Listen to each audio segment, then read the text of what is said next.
যুব সমাজের এখন যে অবস্থা, আপনি সামনে একটা ভয়ঙ্কর বিকলাঙ্গ যুব সমাজ দেখতে পারবেন। মস্তিষ্ক বিকৃত হয়ে গেছে এদের মোবাইল ফোন দিয়ে।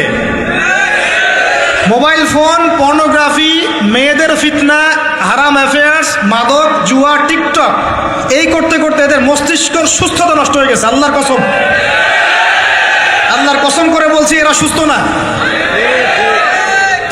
একটা চিত্র খুব কমন দেখতে পারবেন, 10টা-20টা ছেলে গোল হয়ে বসে আছে ফোন নিয়ে, সবার মনোযোগ নিচের দিকে। ওয়ার্ল্ডে কি হচ্ছে, আসমানে কি হচ্ছে, জমিনে কি হচ্ছে, কোথায় মুসলিমদের উপর বোম পড়লো, কোনো ফিকিরই নাই ওর। আপনি মনে করেছেন যে এই যুব সমাজ আগামীতে দেশের হাল ধরবে? আমি হলফ করে বলতে পারি কোনোদিন দেশের উপকার করতে পারবে না।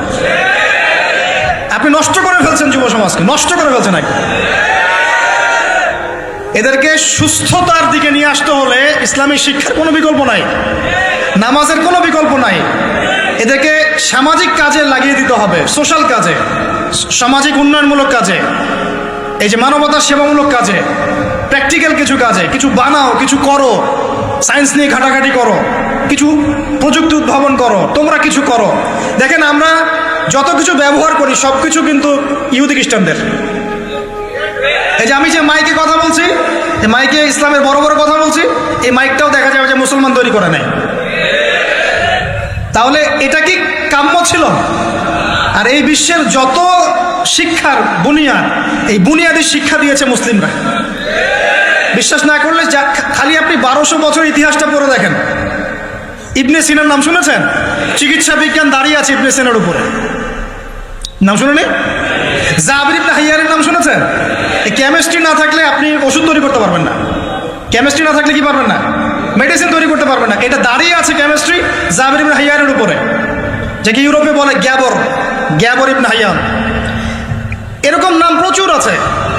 আপনি এই যে ম্যাথামেটিক্সের কথা বলেন, জ্যোতির্বিদ্যার কথা বলেন, তারপরে প্রাণীবিদ্যার কথা বলেন, এই রক্ত সংবহন যন্ত্রের কথা বলেন, এক একটা সাবজেক্ট ধরে ধরে দেখেন, সবগুলার গোড়ার মধ্যে আমাদের মুসলিম মনীষীদের অবদান আছে।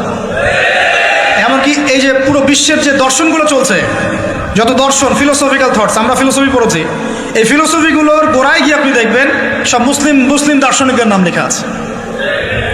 আমরা ইমাম গাজালির নাম জানি না, ইবনে রুশদের নাম জানি না। হ্যাঁ, আমরা অনেক কিছু জানি না। আসলে আমরা শেকড় ভুলে গেছি এখন।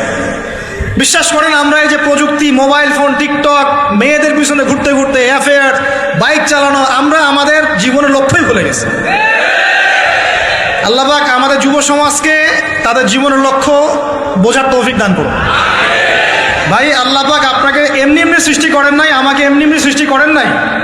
আল্লাহ পাক চান আমাদের কাছে আমরা যেন তার দ্বীনের জ্ঞান অর্জন করি এবং এই জ্ঞান অনুযায়ী আমল করি। এই আমলটা সমাজে ছড়িয়ে দেই, ইসলামের দাওয়াতের মেহনত ছড়িয়ে দেই, যাতে একটা সময় হলেও যেন আল্লাহর জমিন, আল্লাহর দ্বীন কায়েম করে। এটা আল্লাহ পাক চান আমাদের কাছে। আল্লাহ পাক আমাদেরকে এই জন্য সৃষ্টি করেন নাই যে একটা মেয়ের জন্য আত্মহত্যা করে ফেলবেন। একটা মোবাইল ফোন একটা মেয়েকে কিনে দিয়েছেন, তার জীবন নষ্ট করে ফেলছেন। যে বাবারা মেয়েদেরকে ফোন কিনে দিয়েছেন, জীবন নষ্ট করে ফেলেছেন এবং তার মাধ্যমে আরো 10টা ছেলেরও জীবন নষ্ট করেছে। আর সত্যি কথা বলছি, এখন আমরা তো ঢাকা শহরে থাকি, মানে এখানে ছেলেদের চেয়ে মেয়েরা বেশি পথ। হ্যাঁ, খুব ভালো লাগে ওদের। কি ভালো লাগে? একটা ছেলের সাথে বাইকে করে ঘুরবে, টাকা খসাবে, এখানে ওখানে ডেট করবে, এগুলোতে খুব মজা পায়। এগুলোর জন্য কি তাকে সৃষ্টি করা হয়েছে? আপনি বলেন, এই মেয়েদেরকে আপনি যখন ঘরে নিয়ে আসবেন, আমি নারী বিদ্বেষী কথা বলছি না, নারীদেরকে আমরা অনেক অনেক সম্মান করি, অনেক শ্রদ্ধা করি। আর আমাকে জন্ম দিয়েছেন একজন নারী, আমাকে দিনের পথে চলতে আত্মবিশ্বাস যোগায় পিছন থেকে, ঘরের নারী যোগায় কি না? আমার নিজের কন্যা সন্তান আছে, আমরা মেয়ের বাবা। কিন্তু এখন যে টিকটক জেনারেশন মেয়েদেরকে আপনি তৈরি করছেন, ফোন হাতে তুলে দিয়ে ডেটিং করছে, বাইকের পিছনে ছেলের সাথে ঘুরছে, এখানে ওখানে ফ্রি ওপেন সেক্স করছে, কোনোদিন ধর্ষণের শিকার হচ্ছে, এই মেয়েদেরকে ঘরে নিয়ে আসার পরে এদের গর্ভ থেকে কি আপনি ইসমাইলের মতো সন্তান পাবেন? এদের সাথে তোমরাও দেখা যায় যে অনেক সময় প্রেম করতে ভালো লাগে, এই মেয়েদেরকে কেউ বিয়ে করবে না। এ ধরনের নারীদের সাথে মানুষ প্রেম করতে মজা পায়, কেউ সম্মান করে বিয়ে করতে চায় না। করলেও দেখবেন 2-1 বছরের মধ্যেই নাই শেষ সম্পর্ক, গায়েব। তো অনেক দূর চলে আসলাম, এত দূর আসতে চাইনি, কথাগুলো কথার পিঠে চলে আসলো যে সমস্যা হচ্ছে গোড়ায় আমরা আমাদের যুবক যুবতী, আমাদের ছেলে মেয়েদেরকে দিনই বুনিয়াদি ইসলামী শিক্ষা দিচ্ছি না। এটা শিক্ষা দেওয়ার দায়িত্ব প্রত্যেক পিতার, প্রত্যেক মাতার। সে মাদ্রাসায় পড়ুক আর জেনারেল লাইনেই পড়ুক, আপনাকে শিক্ষা নিশ্চিত করতে হবে। কিভাবে করবেন এই হেডেক এখন আপনার, আমার আর হেডেক নাই, আমি দিয়ে দিলাম হেডেক আপনাকে। এই হেডেকটা আমার মাথায় ছিল, আপনাকে দিয়ে দিলাম, আপনি চিন্তা করেন কিভাবে করবেন এখন।